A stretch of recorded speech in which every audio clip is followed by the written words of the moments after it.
Next up we have Emma Chesworth. She's going to be talking about the issue as it affects women's sport.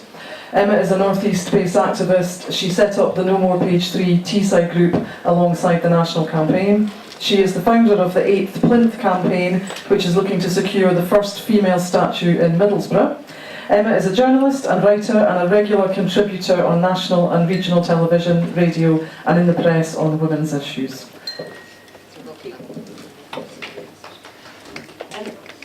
I want to start by crediting the many strong women who have been voicing their concerns about the proposed changes to the Gender Recognition Act. Many of the statistics and research I'll talk about tonight have been gathered by Fair Play for Women and a Women's Place UK, and I think it's important to recognise their work. This week, the issue of women and girls in sport has been brought to the fore of the wider concerns about changes to the Gender Recognition Act, self-identification and women-only spaces and services. Martina Navratilova, the most successful tennis player to date, wrote an opinion piece in the Sunday Times at the weekend. This is the woman who won Wimbledon a record 9 times, the US Open 4 times, the Australian Open 3 times and the French Open twice. As a lesbian, she lost out on many lucrative sponsorship deals and she faced a constant barrage of criticism about her appearance and her strength. In short, she was vilified for being a woman, a lesbian. Well, given her sporting credentials, you would think that her opinions would carry weight and gain the respect of considered debate. But unsurprisingly, when she recently tweeted about gender and fair play in sport, she was branded a bigot, transphobic, and in the face of such a backlash, she relatively quickly tweeted that she would go away and educate herself and keep quiet on the subject. What had she said that was so contentious? She said, you can't just proclaim yourself a female and be able to compete against women. There must be some standards, and having a penis and competing as a woman would not fit that standard. Well, Martina did go away and research the subject and came back saying, I've now done that, and if anything, my views have strengthened. And later on that week, we've now seen Paula Radcliffe, Kelly Holmes, Pam Schreiber and Chris Evert all vocalise support for Martina speaking out. So where do we currently stand in regards to sport? Tiny little bit of science now, but not much. First of all, a nanomolar is a unit of concentration. So 10 nanomolars means there are 10 nanomolars of testosterone in 1 litre of blood serum. New rules set by the IOC, the International Olympic Committee, in 2016 now allow transgender athletes to compete in women's sports if their testosterone levels are below the arbitrary level of 10 nanomolars for 12 months. So 10 nanomolars is below the average male testosterone range. The average is 23 nanomolars, but above the female range of 2.6. No surgery is required under the IOC guidelines. The reduction of hormones is the baseline that most sports have adopted, but merely reducing testosterone doesn't create a level playing field, metaphorically or literally. After puberty, male and female bodies are different, and generally male bodies are stronger than female bodies. And that's not saying females are inferior or the weaker sex, but male and female bodies are different. In all major physical sports, there's at least a 10% performance differences between the sexes, and in some sports it rises to as much as 30%. And it's for that very reason that sport competition is separated into male and female sex categories. Women are shorter, about 9% on average. Male bones are bigger and stronger in both size and density. Men have bigger heads and longer arms and legs. And the biological sex of a skeleton can be determined with 95% accuracy by measuring hip bones alone. Reducing hormone levels does not eliminate the innate differences between female and male bodies. A male builds up muscle and bone density as well as greater number of red blood cells which carry oxygen, from childhood. So any form of transition after puberty won't nullify those changes. And a number of physiologists have attested that the IOC parameter does not revert the effects of male hormone in the decades-long, already finalised developments of bones, tissues, organs and muscle.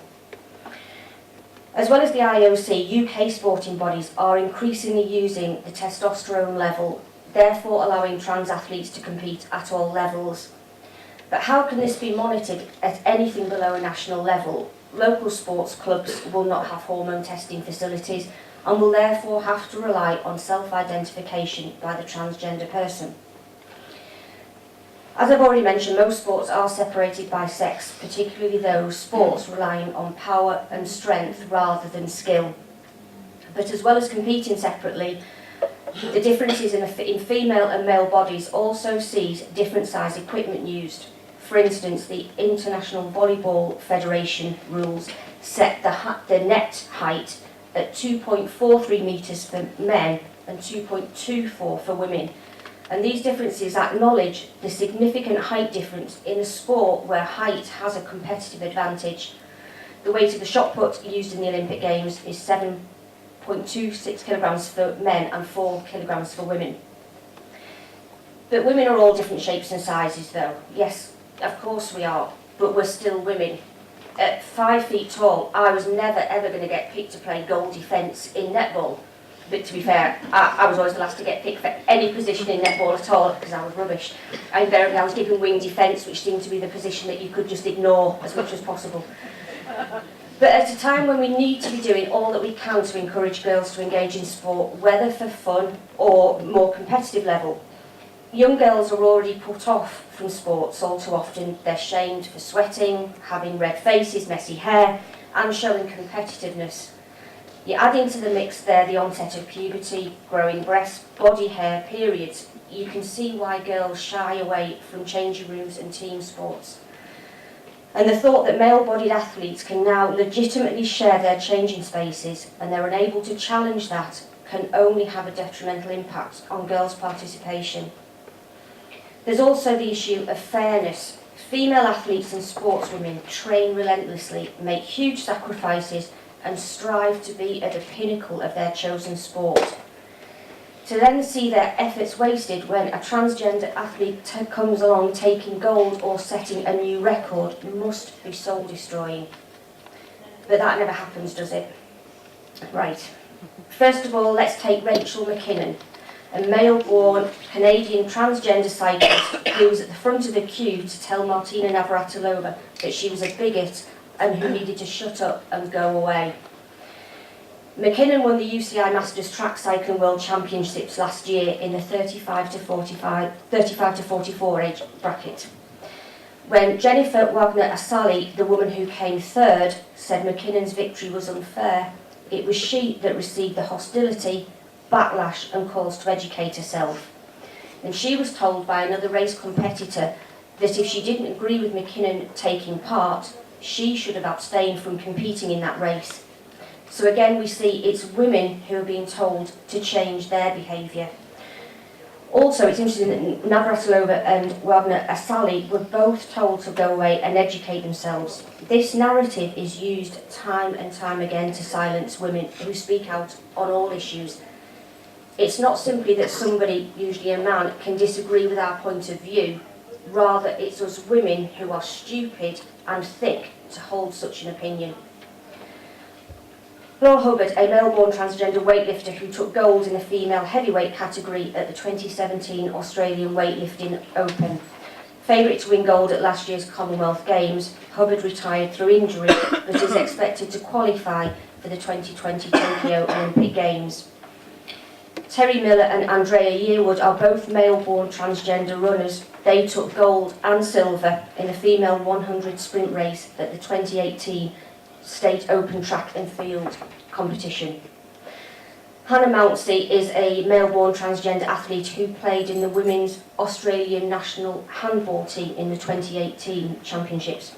Mounsey had played 22 games with the Australian men's team, national handball team, prior to identifying as a woman in 2016. These cases all show women's places being taken by transgender athletes. Unfair? In my view, yes, but there are also much more dangerous consequences. Fallon Fox is a male-born transgender athlete who competes in the discipline of mixed martial arts. Fox beat Tamika Brent by a technical knockout in less than 3 minutes in their women's mixed martial arts fight, and Brent was left with a broken orbital bone and required 7 staples in a wound, and also suffered concussion. She said, "I've never felt so overpowered ever in my life. I have fought a lot of women and I have never felt the strength that I felt in the fight as I did that night." She added Fox's grip was different, and while she could usually move around in a clinch against females, she couldn't move at all in Fox's clinch. So where do we stand with sport, fair play and human rights?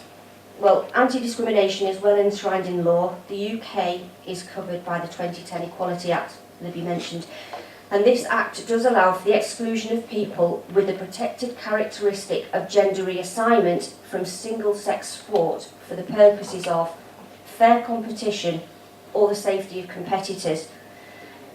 This part of the Equality Act recognises the potential for indirect discrimination in unisex activities in relation to the characteristic of sex, and therefore the necessity for single-sex activities to ensure women are not discriminated against in sport. Unfair competition has huge potential to undermine the current moves to increase the number of women and girls taking part in sports. So what are the alternative solutions? Well, transgender athletes must, of course, be able to compete in sports. Possible options could see the male category converted to an open category, open to all athletes regardless of sex, gender identity or hormone levels, to allow for full inclusion. That would not eradicate all unfairness, but would certainly have less impact on a large and already disadvantaged group in sports, namely females. But what cannot happen is the shutting down of considered debate.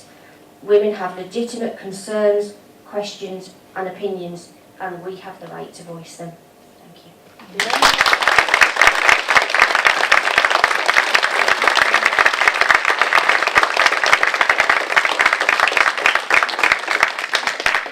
Thank you to Emma.